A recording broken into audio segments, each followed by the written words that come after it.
Un carro bomba, más de 500 kilogramos de dinamita, 63 y más de 600 heridos.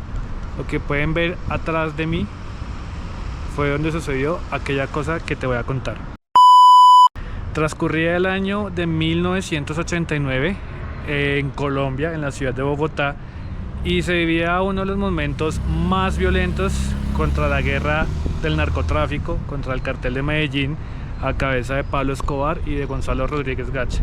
Y acá, donde están esas palmeras, allá al frente, en esa cuadra, sucedió uno de los atentados más trágicos y lamentables que la ciudad de Bogotá y en general el país de Colombia ha vivido. Resulta que el 6 de diciembre de 1989, el cartel de Medellín, a cabeza de Pablo Escobar y de Gonzalo Rodríguez Gacha, en su guerra contra el Estado colombiano, decide colocar un carro bomba, hacer un atentado de los muchos que hicieron y causar la muerte de aproximadamente 66 personas, más de 600 heridos, quebrar los vidrios de los edificios y de las casas a un perímetro de 1 kilómetro a la redonda, para que ustedes calculen o dimensionen el tamaño de la bomba. Y hay unos datos bastante particulares de aquel día. En ese entonces, al frente de donde estoy, es que no puedo grabar o no quiero grabar muy directamente porque creo que actualmente eso es una sede de la fiscalía y bueno, ustedes saben que no es muy recomendable grabar a ese tipo de instituciones, pero el asunto es que ese día, más o menos acá, allá donde se está patrullando la policía, se colocó un carro bomba marca Renault 12 con 500 kilogramos de dinamita. Las personas que trabajaban en el antiguo DAS decían que al momento de entrar a trabajar en la mañana sí sentían como un aroma muy fuerte, un olor muy fuerte en el ambiente. Más sin embargo nunca se imaginaron que el aroma podría posiblemente ser 500 kilogramos, casi media tonelada de explosivos en un carro que estaba esperando para ser detonado lamentablemente ese día. ¿Qué es el DAS o qué fue el DAS? Se conocía más como Departamento Administrativo de Seguridad Nacional y en la época del 80 a los 90, que fue todo el tema de Pablo Escobar, que estaba el narcotráfico en auge, que se postuló la ley de extradición para que fueran las personas imputadas por delitos de narcotráfico extraditadas a Estados Unidos a pagar sus condenas bajo la ley de Estados Unidos. Y el DAS era ese puente de la, digámoslo así, que de la fuerza pública, la autoridad del Estado como tal, que hacía inteligencia y servía de canal entre las instituciones como la DEA y como la CIA. Entonces allá al frente quedaba el DAS, era un edificio grande. Por acá igual les bajaron unas tomas. Actualmente alrededor del DAS pues pueden darse en cuenta más o menos lo que hoy día queda, ¿no? Inclusive allá, por allá queda un centro comercial, la Plaza Palo Quemado, y esta zona pues ha cambiado mucho de lo que en aquel entonces era. Esa mañana colocaron un carro bomba. Las personas decían que, como les venía comentando, que olía mucho a químico muy fuerte. Y algunos hechos bastante interesantes es que el día anterior algunos algunos agentes especiales fueron trasladados a otras seccionales, a otras ciudades, y algunos agentes del DAS que tenían que presentarse a trabajar allá no fueron a trabajar. Esto claramente se supo después, durante la investigación, y algunas de las, digamos, como de las conjeturas, de las conclusiones que se puede sacar, es que el cartel de Medellín tenía infiltrado al DAS. Y es interesante porque incluso era el propósito del DAS, ¿no? El propósito del DAS era infiltrar a la estructura del cartel de Medellín, del narcotráfico, obviamente pues para poder hacer inteligencia, ¿no? Y a pesar de que sí lo logró, pues en una guerra hay efectos colaterales de lado y lado, ¿no? Y recapitulemos un poco para entender la cronología de los hechos de ese atentado. Pablo Escobar se decide lanzar al Congreso a la política entre el año del 82 y el 83. Si está dispuesto a renunciar como lo anunció, que renuncie, porque yo estoy dispuesto a presentarme personalmente en el Congreso de la República y a enfrentarme con él para que demuestre las acusaciones que ha hecho contra mi persona. El señor ministro sabía fundador del... ¿Por qué no se lo había dicho al país antes? ¿Por qué lo dijo cuando se sintió acorralado por las pruebas que presentó mi compañero en la Cámara del Congreso? Porque precisamente en estos instantes les voy a exhibir el pasaporte oficial que les puede mostrar a ustedes cómo el gobierno de los Estados Unidos me otorgó la visa para visitar ese país. Además soy un visitante asiduo de esa nación. Entonces les quiero demostrar con este pasaporte que el señor ministro de Justicia está faltando a la verdad por segunda vez. Yo no busco que haya un enfrentamiento entre el pueblo colombiano. Yo busco la paz y siempre he predicado la paz y he anhelado la paz.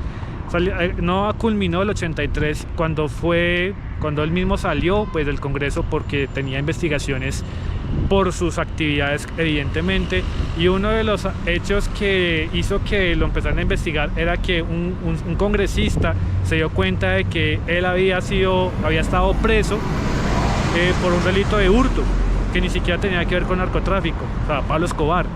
Y desde ahí empezó como el asunto de decir quién es este sujeto, quién es este paisa que llega al Congreso y llegó pisando fuerte y todo el asunto, y empieza a develarse el rollo y a darse en cuenta de las verdaderas actividades que él tenía, a las que él se dedicaba. Y ahí empieza toda la persecución de parte del Estado con justa causa hacia Pablo Escobar por ser una persona que era de dudosa procedencia, hacía actividades de dudosa procedencia y pues que ahora ocupaba una curul, ¿no? Ocupaba un puesto en el Congreso colombiano. Él sale en el 83, pero no sin antes declararle la guerra al Estado colombiano e iniciar una serie de atentados y de hechos violentos que marcaron la historia para siempre de Colombia.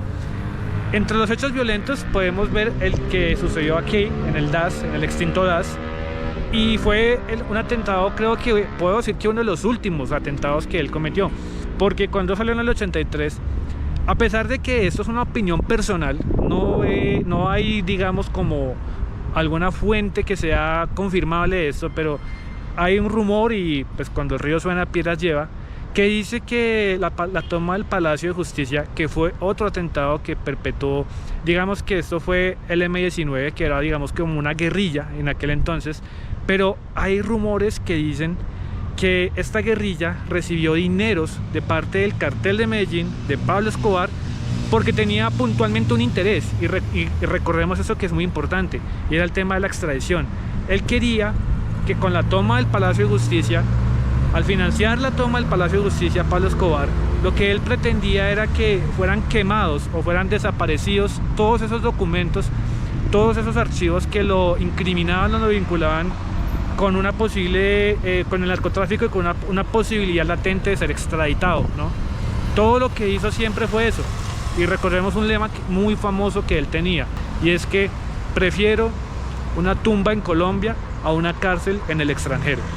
Entonces comenzó el tema de la toma del Palacio de Justicia, también el atentado del avión de Avianca, donde tenía la intención de dar de baja al presidente de aquel entonces, o a alguien muy importante de aquel entonces, pero sí casi seguro que era el presidente.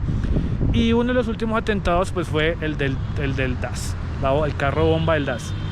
Curiosamente esto sucedió el 6 de diciembre del 89, y apenas un par de días después, el 15 de diciembre del mismo año, fue dado de baja en Tolú, Sucre, Gonzalo Rodríguez Gacha. A propósito, si quieres saber quién fue Gonzalo Rodríguez Gacha en el cartel de Medellín, en la descripción de este video te voy a dejar el enlace para que vayas y lo mires.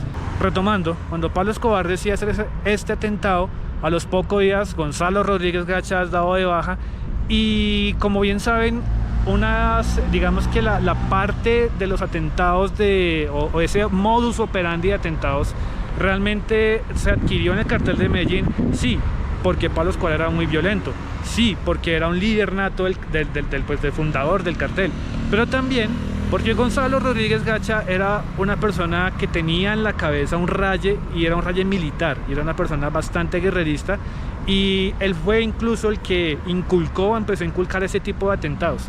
Incluso se dice que dicho vehículo la operación del montaje de la bomba de dicho vehículo, de la logística, del transporte, se dice que se hizo en una finca saliendo de Bogotá hacia el norte, en uno de los municipios Tocancipá, Sopó, Briceño, por allá, en una finca que pertenecía a Gonzalo Rodríguez Gacha. alias el mexicano. Entonces, para que ustedes también se den cuenta cómo todo se conecta con todo, ¿no? Ya después de que incluso fallece Gonzalo Rodríguez Gacha, ¿no? Pues Pablo Escobar se queda sin uno de sus principales socios aliados, no solamente en el negocio del narcotráfico, sino en sus operaciones militares o de inteligencia, de atentados y todo esto. Y se le aprieta bastante la situación a Pablo Escobar, ¿no? Pero bueno, creo que esto es un pedacito. Acá quiero que vean ustedes más o menos el panorama de lo que hoy día es, o lo que quedó de aquel recuerdo de lo que era el DAS. Toda esa parte de aquí atrás hoy día es algo como de la fiscalía, como de la policía, no estoy seguro. Pues ahí dice Uri y tiene una imagen pues como tal del logo de la fiscalía. Pero imagínense que 1 kilómetro a la redonda de todo esto, en aquel entonces los vidrios fueron reventados. O sea, qué magnitud de dinamita, qué magnitud de bomba era, ¿no? Y qué magnitud de poder tenía la estructura en aquel entonces del cartel de Medellín. Bueno, si te gustó este video, comenta, da like, comparte, suscríbete. Nos estaremos viendo en un próximo video. Chao.